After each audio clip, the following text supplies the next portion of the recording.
What's up, everyone? Welcome to the video. Today we're going to take a look at how to reset the oil life after an oil change on a Jeep Gladiator.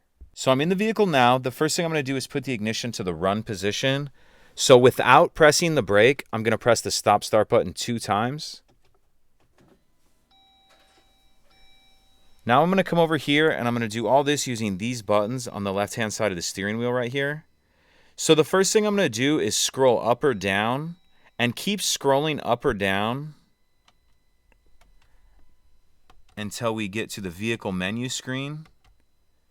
So keep scrolling until we get to the vehicle info screen, vehicle info. Once we're on this screen, then what I'm going to do is scroll left or right and keep scrolling left or right until we get to the oil life page where it shows you the percentage.